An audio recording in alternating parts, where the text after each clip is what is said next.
Почтувани, добар ден, ги следите вестите на Канал 8. 30 студенти ги потпишаа договорите со општина Кочани за стипендии во оваа учебна година. Во изминатиот 7 годишен период од општинскиот буџет се доделени вкупно 200 стипендии во вредност од околу 100.000 евра. 30 редовни студенти кои се школуваат на државните универзитети во Република Македонија 7 година поред од општина Кочани добиваат финансиска поддршка за поттикнување на нивното успешно едуцирање. Стипендиите во висина од 2500 денари месечно тие ќе ги примаат за учебната 2016-2017 година. Нивниот избор беше направен по претходно објавениот конкурс, според кој кандидатите требаше да задоволат одредени критериуми во поглед на постигнатиот успех, социјалната состојба и дефицитарноста на струката. Во салата на Советот се одржа скромна свеченост на која добитниците на стипендиите ги потпишаа договорите со општината, при што изразија благодарност за укажаната доверба. Градоначалникот Димитровски присуствуваше на потпишувањето на договорите, што лично им ги додели на студентите, посакувајќи им успех во студирањето. На конкурсот беа распишани 20 стипендии, меѓутоа поради големиот интерес ние имавме можност во буџетот да го зголемиме бројот на студентите кои што може да добијат стипендија, така да од 20 го зголемивме на 30 и ова година 30 наши сограѓани ќе имаат можноста да се стипендираат од буџетот на општината Кочани. Во изминатите 7 години, општина Кочани додели 200 стипендии, главно на студенти, а во првата година финансиска поддршка добија и средношколците. Вкупната сума што досега ја добија младите лица кои студираат на високошколските установи во Македонија изнесува околу 100.000 евра. Меѓу критериумите што се бараа во конкурсот за стипендирање е кандидатите задолжително да се жители на општина Кочани и да не повторувале година во текот на студирањето. Исто така, тие треба да не се корисници на стипендија, кредит или друг вид парична помош од други институции или компании. Превршува втората фаза од изградбата на делницата меѓу селата Борилчево и Аргулица од регионалниот патен правец, што ги поврзува општините Чешиново, Облешево и Карбинци. Сообраќајницата се асфалтира, а за целосното комплетирање беа издвоени над 260.000 евра. Деновиве започнаа завршните работи од втората фаза за изградбата на регионалниот патен правец меѓу селата Борилчево и Аргулица. По реализираните подготвителни активности на теренот, односно по завршувањето на тампонирањето, се поставува асфалтниот слој, со што се комплетира делницата од овој патен правец. Градежните работи започнаа пред околу половина година и тогаш од јавното претпријатие за државни патишта беше речено дека се обезбедени 260.000 евра, со што до крајот на годината треба да заврши изградбата на дел од патот. Целата сообраќајница во иднина ќе представува нова патна врска меѓу општините Виница, Чешиново, Облешево, Карбинци и Штип. Делницата од Борилчево до Аргулица е во должина од 3,6 км и ќе овозможи поврзување на општина Чешиново, Облешево со општина Карбинци. Изградбата на патот е од големо значење за жителите кои гравитираат кон двете општини и во меѓусебна сообраќајна комуникација ќе скратуваат по околу 25 км за поврзување со општина Штип. Инвеститор во изградбата на патот е јавното претпријатие за државни патишта на Македонија. Тоа ги обезбеди потребните средства за изградба на патниот правец, чија должина ќе изнесува над 19 км, а целосното комплетирање се најавува за 2019 година. Викендов во Кочанската полициска станица бил пријавен полов напад врз малолетничка од Кочани. Случајот го пријавила мајката на девојчето, а од полицијата велат дека преземаат мерки за расчистување на настанот. Во неделата околу 14 часот во полициската станица во Кочани 31-годишна жена пријавила дека еден ден претходно во 2 наврати од страна на машко лице било извршено силување и други полови действија над незината 14-годишна ќерка. Како што соопштуваат од полицијата, немилиот настан се случил во саботата, кога кочанецот со иницијали ИМ со возило го однел девојчето на местото Гумата во близина на селото Грдовци. Таму го извлекол од автомобилот и со употреба на сила го разголил и го допирал со рацете по телото. Подоцна го одвел на периферијата од градот, каде што во возилото на сличен начин повторно го извршил истото дејство. Малолетничката пружала отпор и се обидувала да го оттргне ИМ, истовремено барајки помош. Од полицијата информираат дека се преземаат мерки за целосно расчистување на случајот. Викендов во Основното училиште Никола Карев во Кучани се одржа еднодневен семинар за членовите на Сдруженијето на професори по географија од Македонија. Организатор на предавањето беше Универзитетот за туризам и менеджмент од Скопје, а присутните се запознаа со планирањето и реализирањето на наставата со помош на современата информатичка технологија. 2 години по формирањето на Македонското Сдружение на професори по географија професор доктор Љубе Миленковски се реализираат поголем број активности со што се исполнува зацртаната програма за работа. Викендов во Основното училиште Никола Карев во Кочани се одржа еднодневен семинар за членовите на Сдруженијето, а чиј организатор беше Универзитетот за туризам и менеджмент од Скопје. Целта на предавањето беше стручно усовршување на професорскиот кадар од областа на географијата, односно примената на информатичката технологија во планирањето и реализацијата на наставната програма. На настанот присуствуваа 70 на професори од основните училишта од целата држава, а беше речено дека за краток период бројот на членовите се зголемил неколкукратно. Два елементи, две компоненти што одликуваат еден географ, тоа се секако работата, меѓутоа и забавата, патувањето. Невозможно е географ да затворите во еден простор, во затворен простор. Мора да патува, тоа го правиме и благодарение на тоа, реков за неполни 2 години, ние броиме 300 члена, нашата активност веќе е препознатлива и стануваме на вистина сериозен субјект на културно, на делување во државата. Во рамки на работниот дел на семинарот беше потпишан и меморандум за соработка меѓу Основното училиште Никола Карев и Универзитетот за туризам и менеджмент од Скопје. Универзитетот за туризам и менеджмент потпишува договор за соработка, соработува со сите образовни институции, поаѓајќи од најниско ниво, најниските образовни институции, основните училишта, па се до преку средните до високо образовните институции. На тој начин прави едноставно промоција на своите активности, на своите програми, на својата методологија за работа, која, верувајте, е многу различна од останатите, единствена во државата. Овој меморандум за соработка понатаму нас како универзитет не обврзува да помагаме на членовите на наставничките совети, на членовите на целиот колектив. Можем да издвојам само еден дел, односно една клаузила од тој договор, а тоа е попуст при запишување на студии на членови на колективите и нивните семејства и секако плаќање на рати. Домакини на семинарот беа Основното училиште Никола Карев и координаторот на Сдруженијето за Источниот регион, професорот по географија Сашко Стефановски, според кого овој собир е еден од помасовните досега. Прв пат се доаѓа во Кочани, меѓутоа пријатно сме изненадени, бидејќи двојно повеќе колеги покажаа интерес од очекуваното, така да ќе видите и внатре.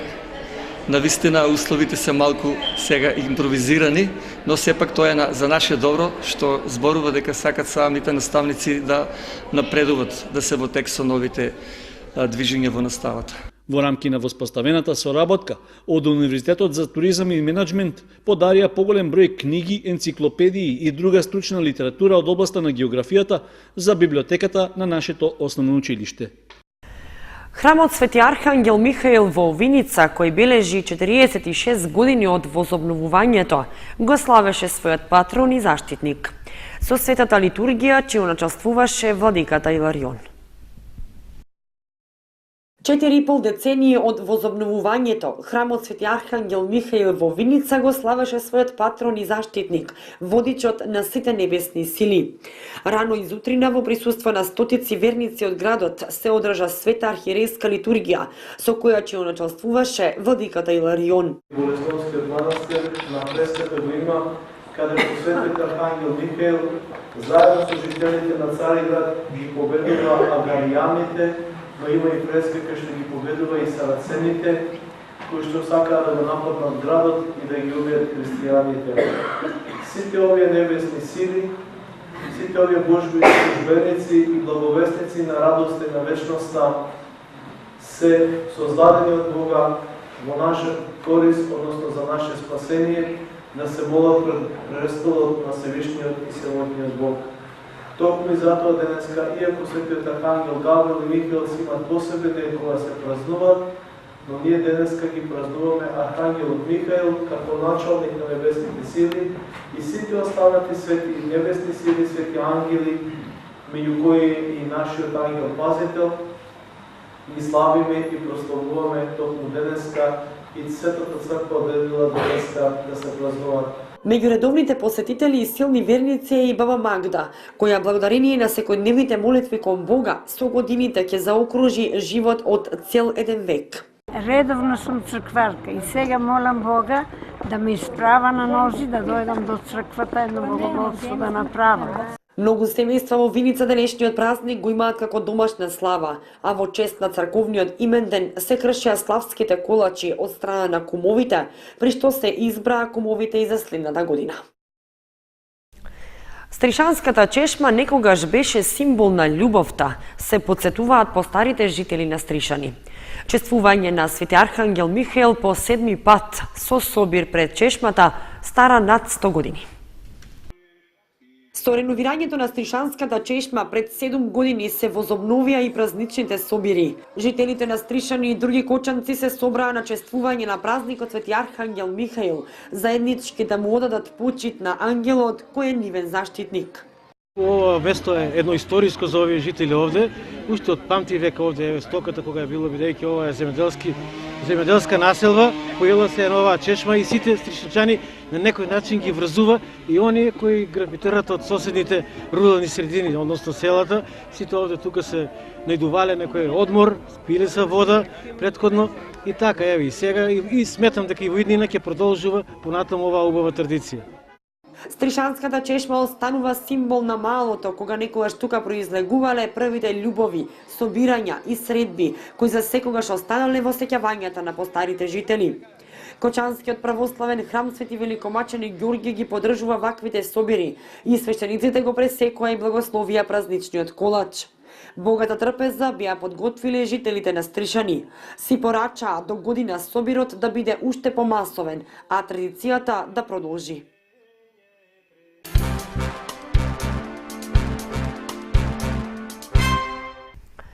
Второ место за Ангела Иванова од основното училиште Малина Попиванова на меѓународна детска ликовна колонија 13 ноември, што се одржа во кинотека на Македонија. Ова е голем успех како за ученичката, така и за Кочанското училиште. Второ место на меѓународна детска ликовна колонија за ученичката Ангела Иванова од основното училиште Малина Попиванова. По објавениот конкурс и доставената ликовна творба, Иванова е наградена со диплома за освоено второ место. Ова е голем успех како за ученичката, така и за Кочанското училиште. Иванова работеше под менторство на предметниот наставник по ликовно образование Мирјана Рашкова. Во категоријата на ученици од 11 до 14 годишна возраст, јас добив награда за освоено второ место на меѓународно ниво. На часовите по ликовно образование и проекти од ликовна уметност изработуваме разни ликовни творби со кои учествуваме на ликовни конкурси. Мојата творба беше за мртва природа. Цело време ме раководеше наставничката Мирјана Рашкова. Меѓународната детска ликовна изложба 13 ноември Скопје 2016 се одржа во просториите на киносалата на Кинотека на Македонија во Скопје, во организација на Детскиот ликовен центар Градско здружение на ликовни педагози. Етновешта жена по 4ти пат во Кочани. Жените повторно ќе покажат својата хуманост и ќе подготват традиционални убави трапези. Манифестацијата има хуманитарен карактер. Пред 4 години манифестацијата Етновешта жена започна да се организира и во Кочани. Преку убаво подготвени трпези со традиционални јадења, жените ја покажуваат својата хуманост и можноста да помогнат на некој кој што му е потребна помош. Хуманитарната манифестација не е со надпреварувачки карактер и сите учеснички донираат во хуманитарни цели.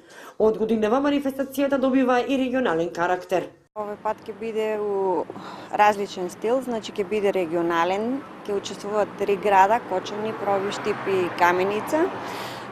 Манифестацијата ќе се одржи во Амор, во среда во 18 часот. Цената на картата е 300 денара, средствата ќе бидат наменени хуманитарно. Етновешта жена годинава ќе се одржи во ресторан Амор на 23 ноември, среда во 18 часот. Картата за влез изнесува 300 денари. Инаку, манифестацијата се одржува во 15 градови од Републикава, од каде што ќе се изберат по 5 јадења, кои потоа ќе бидат објавени во заедничка брошура со стари традиционални рецепти. Собраните средства ќе бидат искористени во хуманитарни цели.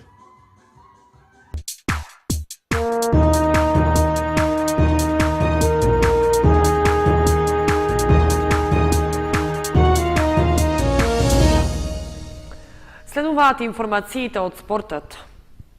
Гимнастичарите од Кучани учествуваа на меѓународен турнир што се одржа во Благоевград, соседна Бугарија.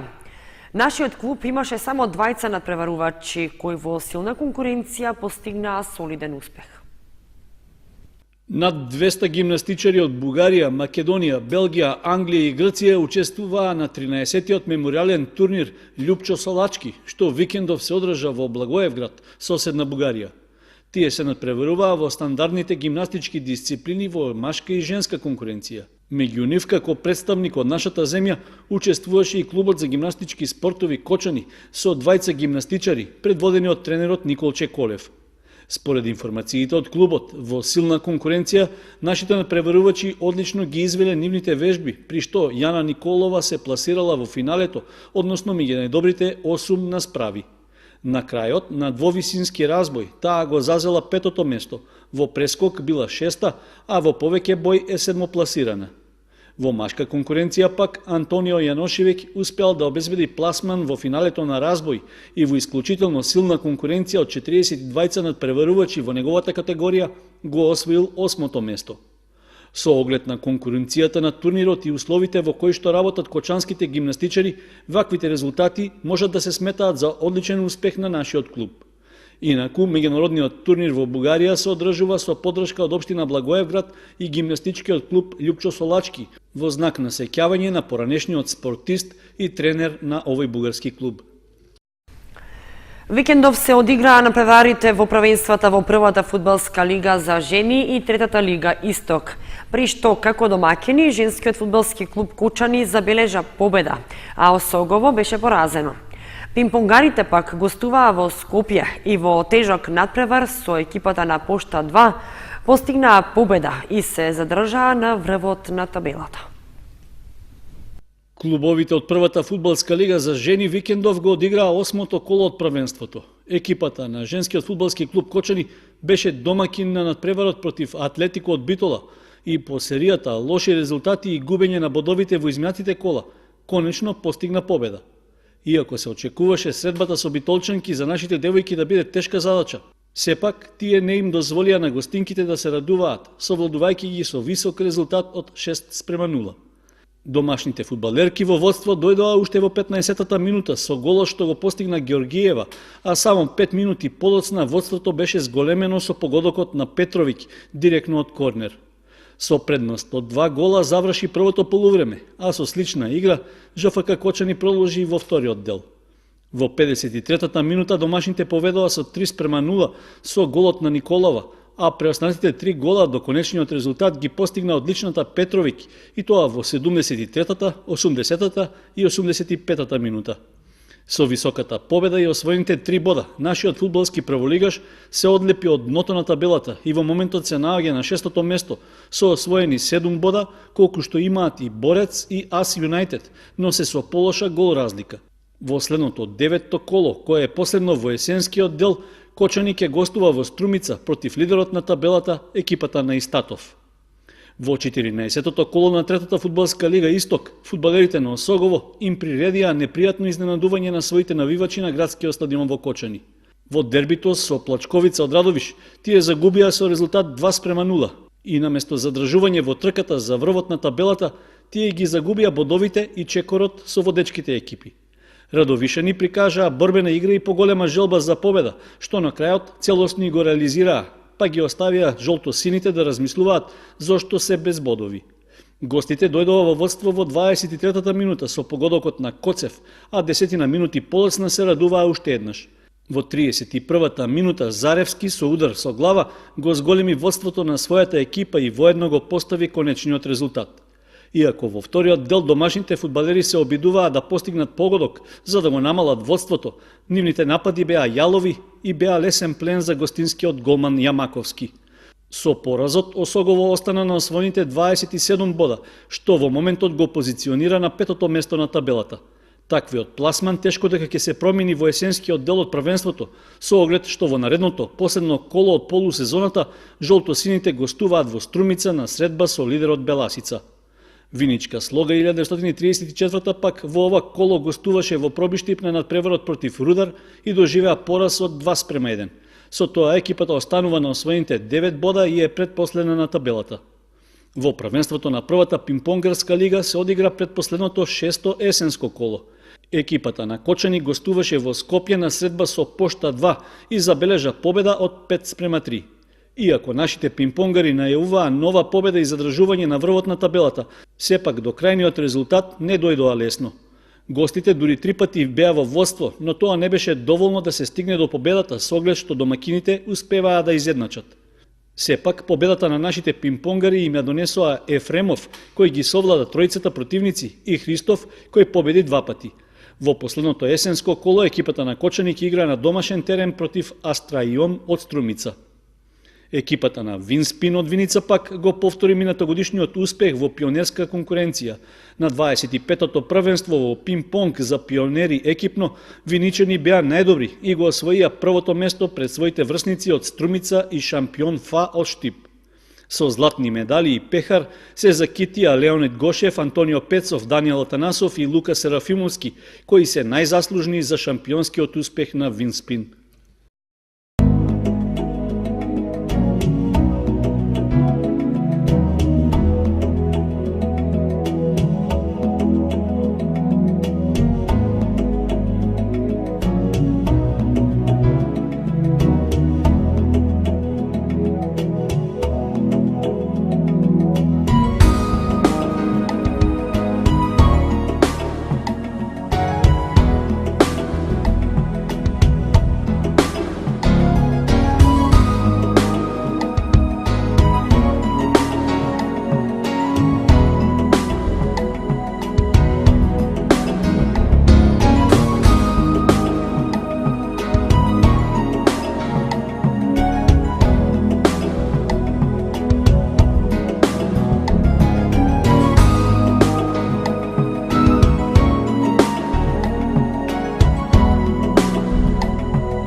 Почитувани, толку во ова понеделничка издание на вестите на Канал 8. Останете и понатаму со нашата програма.